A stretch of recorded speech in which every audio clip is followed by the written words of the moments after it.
Okay, guys, so today we want to talk about the British Israelism, or maybe the 10 missing tribes or the 10 toes, that went over to Europe from the book of Daniel, right? The statue, Rome, the divisions of Rome, right? And then, but primarily with this concept of Germanic tribes, I was thinking, because I've been seeing this, and where it's talking about, the scholars don't know where the, supposedly the 10 lost tribes went, and then basically, and then out of nowhere became what is all these millions of people just magically appeared out of nowhere and became what we call the Germanic tribes. Okay, so then, like this goes on to say, describes basically each of, Europe as one tribe, which, I definitely think there's some truth into, obviously the 10 tribes were scattered, right? I mean, I don't think there's any debate there. But what does it mean symbolically or spiritually is really what matters at the end of the day. Because, I mean, technically bloodlines don't matter at all. I mean, they do, but they don't, Obviously, according to Paul, it's one who is a Jew inwardly is what matters, right? So, but anyway, so basically, you take this pseudo-canonical text of, I guess that's Apocrypha, right? 2 Esdras, it talks about, and I'm not going to get into debate whether or not this should be canon or not. And it doesn't really matter at this point, since there's really nothing in here that's new or different as far as Esdras go. I'm not talking about the other ones, because it did come with the King James 1611, I believe. But anyways, talks about the 10 tribes that, went into captivity from Hosea, king of Assyria, or the king, and then whom Shalmaneser, king of Assyria, led away. And then it talks about how they went up through Euphrates by the narrow passage of the river. So, if we look at a map, Euphrates is obviously going to be kind of going north there up through Babylon, right? So it's follow this river. Then you go up here, and basically where Magog is. That should start ringing some bells here for people. Okay. Also, look into these two. The arc landed right in between this. Okay. These Caspian means white, and black means obviously black. So that's those two. That's the checkerboard, or the 2 wings of an eagle, right? You got the Caspian, so the white and black sea. I think that's very interesting. This place here. Now, if you look into the Islam apocalypse, which is very interesting. Again, I think Islam was started by probably the Catholics. If you look in Islam, Muhammad married a Catholic nun, I believe. But anyway, if you look into their apocalypse, they're all about Gog and Magog, which is coming down right through here. They call this wall, I think Alexander the Great, I believe they say, made. And now, anyway, I guess that's besides the point, is they have 3 last trumpets in there. They have 3 trumpets, basically. Now, if you look at the book of Revelation, those last 3 woes, you'll start to see the locust people. Those are basically describing Islam, okay? As they came through and attacked, during the, pretty much, well, basically anytime during the Crusades, technically. There was that clash there. But Islam is really, I mean, yes, it's a Saturn cult. I mean, it's the cube of Mecca, guys. It's the black cube, and then that stone came from Saturn, and they go around Mecca like 5 times. Everything's 5. And there's only 5 planets visible to the naked eye, and Saturn's the ringleader. So, I mean, and they circle it like the rings of Saturn again. So, I mean, it's pretty obvious. They pray 5 times a day. You do the math. But anyway, so you can see here, if you remember back in the day, the scroll of Bush, right? When he went over to Israel, they gave him, the Jewish Kabbalists basically gave him this scroll where he's referred to as the chief prince of Magog. Okay, scroll declare that Bush, none other prophesies that he Bush is none other than the prophesied Gog of the land of Magog. So in Skull of Bones, he was also referred to as Magog, okay? All right. So very interesting. So is it just because he's white? I mean, are we getting into race? Probably not. There's something much more spiritual going on. So I want to get into this concept of the Germanic tribes, okay? So in Masonic lore, here we go. Nimrod, sometimes after established a distinction among men, founded a city he called Babylon. Okay, yeah. And goes on, talks about this full of the moon, all that. But after the Tower of Babel, the workmen separated and dispersed into different countries. The architect, of course, it's a capital A. Okay, again, because the world is flat. This heliocentric world is definitely the Lucifer, the devil, is an architect of this Luciferian carousel ride. Traveled into Germany, where he arrived after a long, tedious journey, okay? He fixed residence now called Prussia. So they just said this guy, architect of the tower, talk about Nimrod, goes into Germany. Interesting. So, and these was known as the Germanic tribes, okay? Prussia's right here, and then you had, so after the Tower of Babel, this guy goes up north to Germany, where you have the Germanic tribes. Okay, interesting. And of course, you have the British Isles. They rule the world. Right, second in line to the Pontifex, the Pope, right? So then, and then obviously, you had the 13 colonies from Britain go in and they have America. So you have this concept of Magog, the land of the north, Nimrod, the 10 tribes going up through Euphrates, like we just showed, going over here and then going into America. Then you have the 13 colonies, okay? Again, that's the 12, 13 little nuance. Again, obviously, it's kind of like a copy of the 12 tribes, right? But, you know, if it's 13, watch my other videos at 12, 13 nuance, okay? So, all right, so, and then at the second coming, remember the mountains and the isles fled. So it's probably talking about the isles, as in because the British Isles rule the world.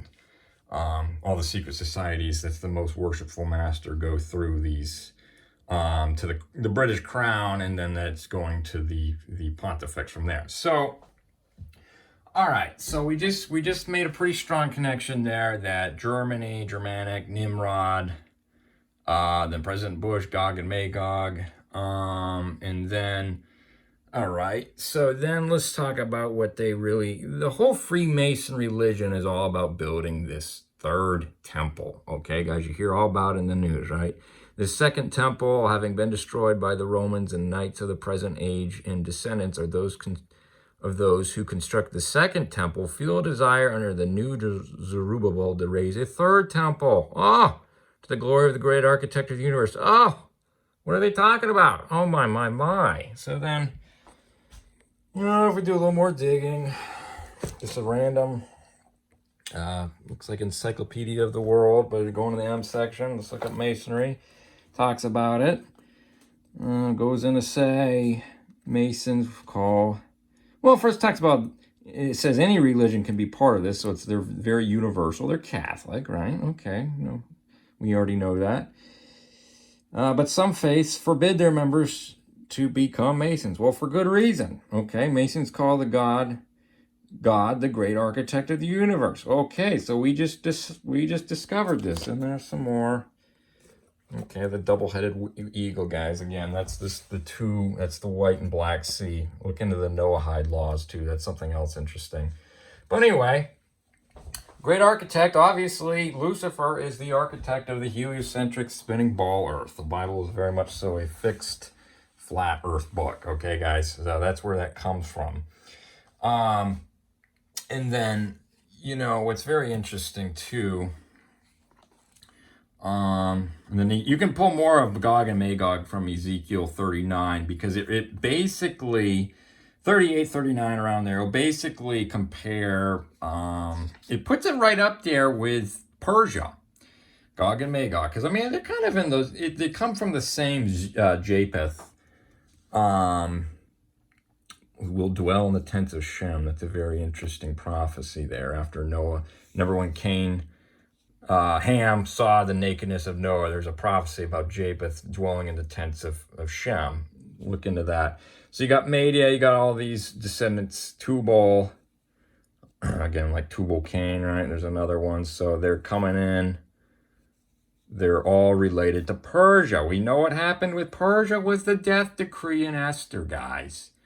Esther actually is an apocalyptic book, okay? So there you go. If you want to say, because in end time prophecy, basically of all the religions of the world, there's this concept of the apocalyptic Gog and Magog, aka right here, the 10 toes, 10 tribes, whatever, 10 kings reigning with a whore for an hour, coming down through here. I don't think it's literal, I think it's spiritual, but either way, ruling the world, okay, for that 1 hour, according to the book of Revelation 17 and 18. Sunday law, the mark of the beast, where they force their Catholic religion, church and state joining, the two horns, the two pillars of Jachin and Boaz coming together, enforcing their death decree, just like in Esther. What was the whole thing about? You had Haman and Mordecai, where Mordecai would not bow down to the breaking one of the 10 commandments, which was Haman wanted him to bow down to him, right? So either way, it's a pretty easy, strong connection, right?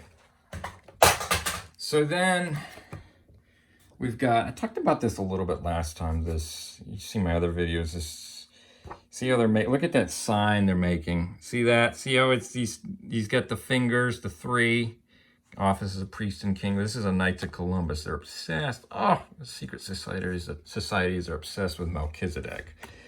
Because that is priest and king under one office. We already talked about the only one who could unite them was Yeshua, Jesus. Okay, they got the literal Columbus logo behind it. They got the anchor and the fasciae.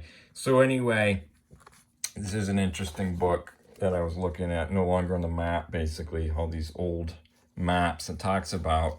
But anyway, thought it was always interesting. Knights of Columbus. What's the namesake? Obviously Columbus.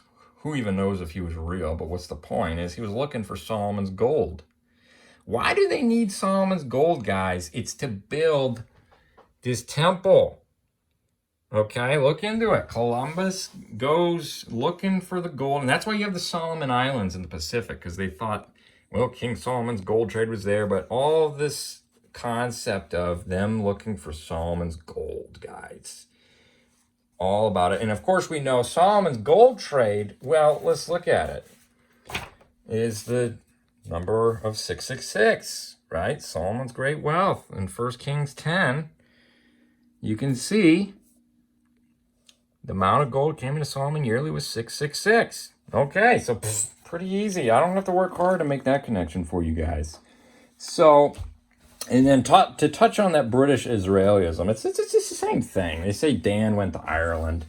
Of course, Dan's not on the list of Revelation, the 12 tribes. So, okay. People who rule the world, Ireland, basically the king lines from Dan. Well, they're not in Revelation. What does that tell you? So then they have Joseph of Arimathea. Basically, this is the kind of the... Oh, it has a lot to do with Da Vinci Code. There's a lot of interesting things in that. But basically, they have this rich guy. Basically, the Holy Grail is where this started from. But the guy who had Jesus' tomb, gave the tomb to Jesus, is this rich guy who went up to Britain. Okay, and then they even say Jesus as a boy traveled to Britain. Okay, and then that came into Celtic mythology, where... basically, you have the Holy Grail, all right, which is technically the line of Mary Magdalene, which is what the Templars are protecting, but that's a whole nother can of worms that needs a whole video by itself. And then, yes, okay, yeah, and then, like I said, though, they have Danites in Greece, and then basically shows all of this,